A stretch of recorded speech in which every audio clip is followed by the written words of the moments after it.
of you guys say, I need something, and the other one say what you would always say, which is, what do you need? And see how that feels. I need something. I need something. Right. So does that kind of just feel like she was talking about, right? Yeah. Because if you knew what you needed, you would have said, I need a drink of water, or I need a Coke, or I need whatever. So how does that work with a person living with dementia? It's hard. It's hard because why? They get frustrated. They get frustrated because they can't think of whatever it is they need, the word, because their word finding is gone. So instead of us saying, what do you need? We have to come up with an alternate. Are you hungry or are you thirsty? Do you need Coke or do you need coffee? You know, kind of give them an alternate. Do you want to take a nap or do you want to watch TV? Well, we have one person that you can't give him options because he'll say yes to everything. Mr. Juice. Yeah, and the other, but the other thing that you can do, instead of giving them a verbal cue, you can give them the visual cue of, do you want this or do you But he'll want tell this? you yes. And okay, so then you just give it both to them. Yeah, that's just yes. All right, so it's just kind of one of those things. All right, so this is the end of the video, and so what we're going to do is just kind of wrap up a little bit here, and so we're going to go back through and talk about those features of normal aging. So I know we just kind of recapped those, so you guys have your cues in front of you, so let's recap, and everybody kind of share some of those features. We're going to do it all together as a group. You don't have to turn to your partner doing it. So we're going to share. Let's recap some of those features of normal aging. Reference the scenario that we looked at. Think back to that first scenario with her. Anybody want to share? She was watching TV, the program finished, and she wanted coffee. Okay, all right. And so what happened to her? She got distracted. She got distracted, okay, She answered the phone. She got a phone call. all right. And so as part of the normal aging features, what were some of the things that you guys can recap from that scenario that were normal aging things? As far as her behavior, her thinking, her word finding, any of those things?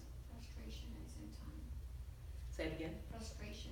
Frustration, okay. When she hung up from the phone, was she able to kind of figure back out what she was on her agenda to do? She had to go back to think what she was doing. Okay. To remember.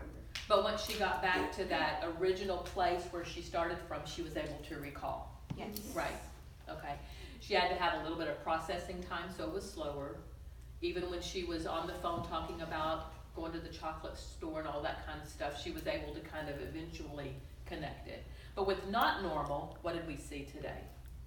She was just stuck in her past. That it was JCPenney. Yeah, stuck in the past, okay. Very crude. Crude. She was a little bit obnoxious with some of her conversations. So there you go again with the no impulse control. Can't see anything from a person's perspective. Okay. What else? What else did we see in that scenario? Very paranoid. Paranoid. Gypsies are drinking her coffee, leaving dirty cups, stealing her toilet paper. I So we believe have her. all, huh?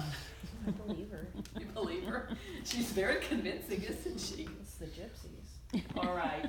One of the things that we also need to think about when we're trying to recognize differences with normal and not normal aging is that there are some physiological things that can happen to people. People can have hearing deficits that may make them have some of those not normal aging things. They can have some psychiatric conditions. They can have other types of medical conditions, strokes, the cardiovascular events, those kinds of things. So there are some things, and those are things that as healthcare providers, we would all just want to clear up and just make sure they weren't having those things as we're working up someone to see if they truly are a person living with dementia. Okay? All right, so what we're going to do next is, so I want you to partner up with your person, and I want you to cover, we're going to talk about a couple of things. So you're going to share, I'm going to give you 4 things. So you're going to share something that you learned, 2 things about normal aging, 2 things about not normal aging. 2 things that you found about how we get data into our brain. So remember the hand, 1, 2, 3, 4, 5, those 5 ways that we get, so recall 2 of those. And then 2 things that you're thinking about people living with dementia and why they are behaving, acting, talking the way they are. Okay? So just take a few minutes and share with each other. So you got 4 things you got to share, each of you. So what was the first question though? So First question, let's go. 2 things you learned about normal aging. Right. Uh-huh. You hesitate before. Well, it's normal. You hesitate before you do something. Normal people don't